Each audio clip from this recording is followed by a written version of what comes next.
Jadi istilah homo faber itu tadi saya bilang dari bahasa Latin, karena homonya sendiri dari bahasa Latin yang artinya manusia. Faber itu artinya menghasilkan sesuatu, menciptakan sesuatu, membuat sesuatu. Jadi manusia itu makhluk yang menciptakan sesuatu, membuat sesuatu, menghasilkan sesuatu. Makanya homo faber ini sering mudahnya kemudian diterjemahkan manusia itu makhluk yang bekerja. Ya karena untuk menciptakan sesuatu itu kan harus ada kerja yang dilakukan. Untuk menghasilkan sesuatu itu harus ada yang dilakukan. Jadi makna pertama dari homo faber itu adalah manusia sebagai yang bekerja.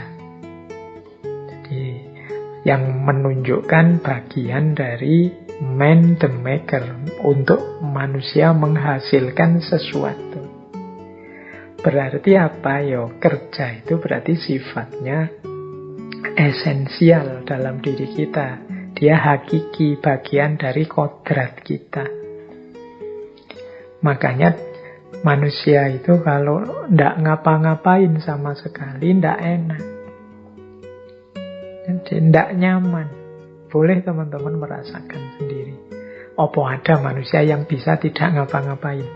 Pasti dia ngapa-ngapain. Yo, Pak, tapi kan saya punya teman pengangguran, Pak, tidak bekerja. Ya pengangguran dalam arti profesi yang dikenal, atau mungkin kerjanya tidak menghasilkan uang, atau dia tidak jadi pekerja di mana. Tapi kan tidak mungkin ada orang itu tidak punya kesibukan sama sekali. Ya semoga tidak seperti guyonan hari ini. Kan kesibukanmu apa hari ini? Wah, saya hari-hari ini sibuk sekali nganggur. Pekerjaan saya yang nganggur itu dan lain sebagainya. Tapi manusia itu hakikatnya kerja. Manusia itu mengendalikan nasib dan lingkungannya melalui aktivitas kerja. Dan itu dorongan dari dalam dirimu. Jadi yang homo-homo itu tadi kan maksudnya fitrahnya manusia, kodratnya manusia. Nah, kalau dimaknai lebih jauh, di situ saya tulis beberapa pemaknaan jauh dari homo faber itu. Misalnya, manusia itu kapasitas dan kemampuannya diukur dari sejauh mana dia menghasilkan sesuatu, sejauh mana dia melakukan kerja. Jadi saya itu apa sih yang saya bisa, apa sih yang saya mampu, kapasitasku berapa atau seperti apa sih, itu biasanya dilihat aku bisa menghasilkan apa yang bisa aku lakukan yang membuahkan sesuatu. Nah, ini bagian dari homo faber. Makanya orang yang tidak bisa apa-apa itu kan rasanya agak minder gimana gitu. Wah, saya itu rasanya kok tidak bisa apa-apa, Pak. Itu kan teman-teman rasanya minder. Itu karena bagian dari dorongan makna diri kita sebagai makhluk yang bekerja atau menghasilkan sesuatu. Bahkan lebih jauh, manusia itu mampu mengenali dirinya dari apa yang mereka kerjakan. Jadi kalau kita ingin memahami siapa kita, ya yang kita lakukan kan merenungi diri kita. Kalau teman-teman cermat, sebenarnya merenungi diriku itu yang direnungi apa sih? Sebagian besar bahan atau materi renungan itu adalah apa yang kita kerjakan, apa yang kita lakukan. Kalau teman-teman bertanya pada diri sendiri, siapa sih aku itu? Itu kan teman-teman membaca apa yang aku lakukan selama ini. Jadi kita itu mengenali diri kita dari apa yang sebelumnya kita kerjakan.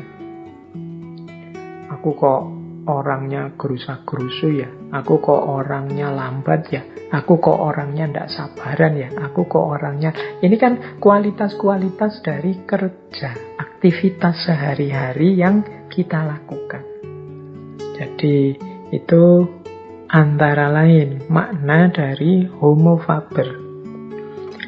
Nah, selanjutnya manusia juga secara umum menilai hidup ini dari apa yang mereka kerjakan. Jadi nilai-nilai kemanusiaan itu banyak dikaitkan dengan apa yang dikerjakan oleh manusia. Jadi baik, buruk, benar, salah. Kalau dalam agama itu ada halal, ada haram. Itu kan semuanya bersentuhan dengan hidup, cara manusia menjalankan hidupnya, beraktivitas.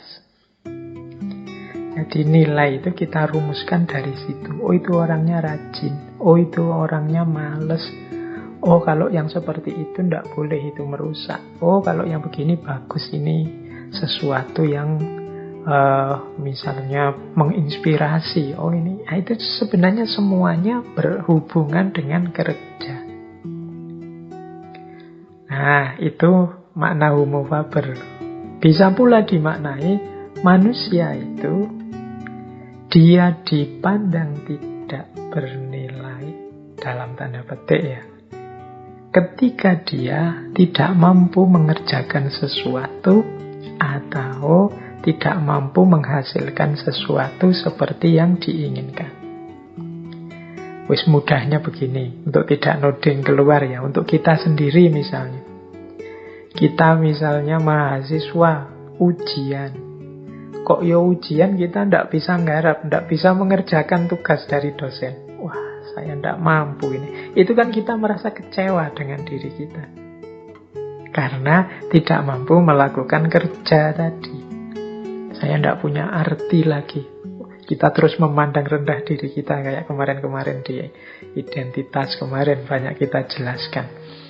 Nah, ini kan menunjukkan betapa memang manusia itu homo faber. Kalau dia merasa tidak mampu melakukan kerja, dia menganggap dirinya tidak berarti.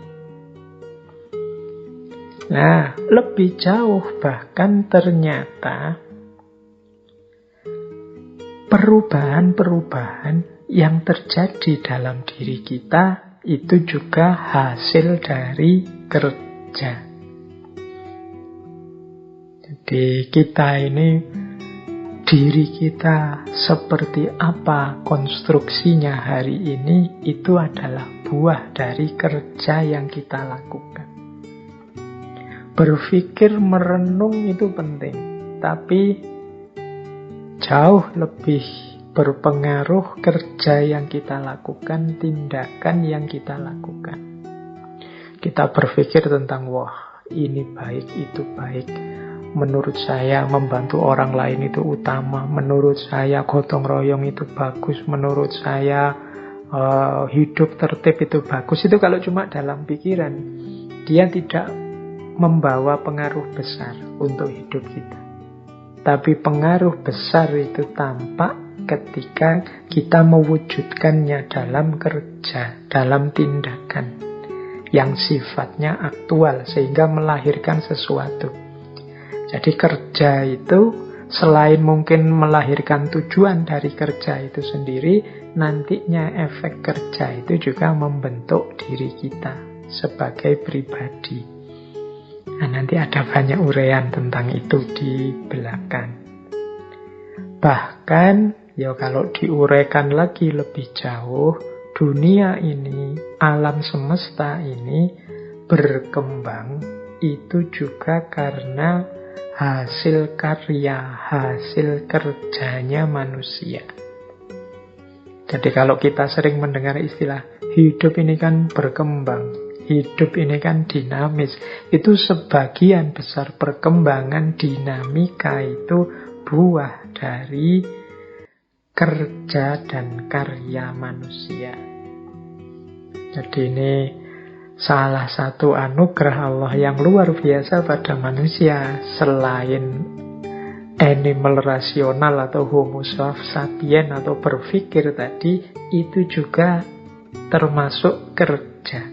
Jadi di antara penciri khususnya manusia ya di aspek kerja ini. Baik, Itulah makna-makna dari homo faber.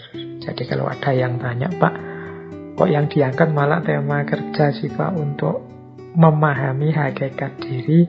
Ya karena memang bagian dari kedirian manusia itu ya aspek kerja ini.